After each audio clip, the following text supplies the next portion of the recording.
পৌরসভার ৩ নং ওয়ার্ডে বিএনপির ইফতার ও দোয়া মাহফিলে নেতাকর্মীদের ব্যাপক অংশগ্রহণ। কুড়িগ্রাম প্রতিনিধি রফিকুল ইসলাম রঞ্জুর তথ্য, ভিডিও চিত্রে দেখুন পুরো খবর।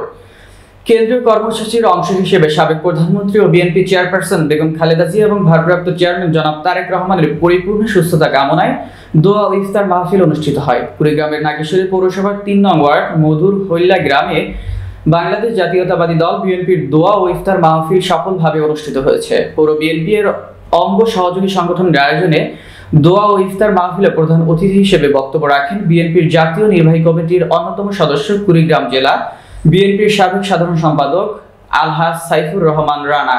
বিশেষ অতিথির বক্তব্য দেন নাগেশ্বরী পৌর বিএনপির সাবেক সফল সাধারণ সম্পাদক মোহাম্মদ আজিজুল হক। এছাড়াও উপস্থিত ছিলেন উপজেলা বিএনপির সাবেক সাধারণ সম্পাদক আজহারুল ইসলাম আলামিন, সাবেক সহ সভাপতি শহীদুল ইসলাম মাস্টার, সাবেক সহ সাংগঠনিক সম্পাদক শাহিদুল ইসলাম স্বপন, পৌর বিএনপির সাবেক সাংগঠনিক সম্পাদক আব্দুর রহমান মান্নান। ইফতার ও দোয়া মাহফিলে আরো উপস্থিত ছিলেন নাগেশ্বরী উপজেলা যুব দলের আহ্বায়ক নুরুজ্জামান হক, সদস্য সচিব আতিকুর রহমান লেবু, পৌর যুব দলের আহ্বায়ক মোহাম্মদ হাফিজুর রহমান, সদস্য সচিব নুরুজ্জামান ইসলাম, উপজেলা স্বেচ্ছাসেবক দলের সদস্য সচিব মোহাম্মদ আজিজুল হক, পৌর স্বেচ্ছাসেবক দলের আহ্বায়ক আজিজুল হক ও সদস্য সচিব আলামিন সহ বিভিন্ন অঙ্গ ও সহযোগী সংগঠনের বিপুল সংখ্যক নেতাকর্মীর স্বতঃস্ফূর্ত অংশগ্রহণ ছিল চোখে পড়ার মতো। দোয়া ও ইফতার মাহফিলে সার্বিক সহযোগিতায় ছিলেন মধুর হাইল্লা ও ৩ নং ওয়ার্ড বিএনপি এর অঙ্গ সহযোগী সংগঠনের নেতাকর্মী এবং সমর্থকবৃন্দ।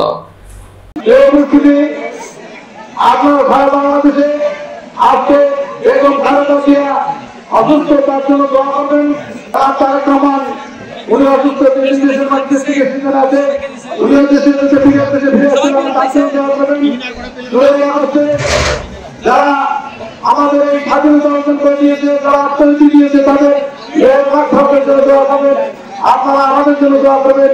বিএনপির প্রত্যেকটা নেতাকর্মী, যুবদল, ছাত্রদল, শ্রমিক দলের প্রত্যেকটা নেতাকর্মীকে আহ্বান জানাবো যে আগামীতে আমাদের নেতা আলাল সাহেবুর রহমান আলামের জন্য দোয়া করবেন এবং আগামীতে নির্বাচন আসছে, সেই নির্বাচনে সকলে ঐক্যবদ্ধ হবে, কাজে কাজ মিলিয়ে সকল ভেদাভেদ ভুলে গিয়ে একই সঙ্গে কাজ করবো, এই আশাবাদ কাজ করেছে। সকলের শুভেচ্ছা এবং বিজয়ের কামনা করে শেষ করছি। আসসালামু আলাইকুম ওয়া রাহমাতুল্লাহি ওয়া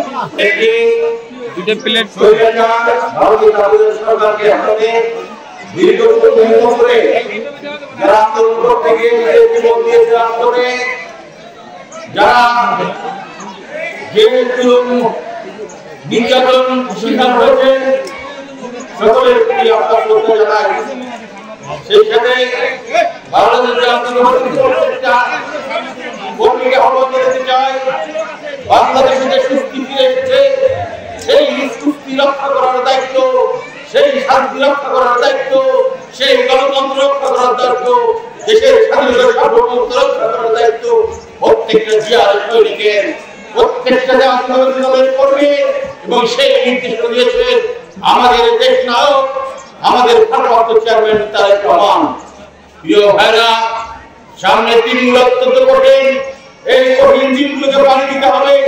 সেই কঠিন দিনগুলোকে পানি দিতে হলে আমাদের সকলকে জাতীয় ঐক্যবদ্ধ থাকতে হবে এবং ঐক্যবদ্ধ থেকে আমাদের সেই তারেক রহমানের নেতৃত্বে বাংলাদেশের সুখী সমৃদ্ধ হিসেবে গড়ে তোলার জন্য আমাদেরকে আগামী নির্বাচনে আমাদের জন্য আমাদের ব্যান্ডেড দেয়, তার জন্য সকলকে কাজ করতে হবে।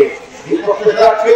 সেই সাথে আজকে করা হবে দেশকে বেগম খালেদা জিয়ার জন্য, যিনি বিদেশের বাড়িতে চিকিৎসাধীন আছেন, দোয়া হবে ভারপ্রাপ্ত চেয়ারম্যান তারেক রহমানের জন্য, দোয়া হবে আমাদের সকলের জন্য, ভালো থাকার জন্য, সুস্থ থাকার জন্য।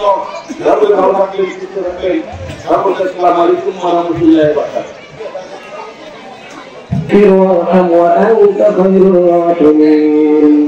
اللهم إنا نسألك الجنة الفردوس. اللهم إني أعوذ بك من عذاب جهنم وأعوذ بك من عذاب القبر.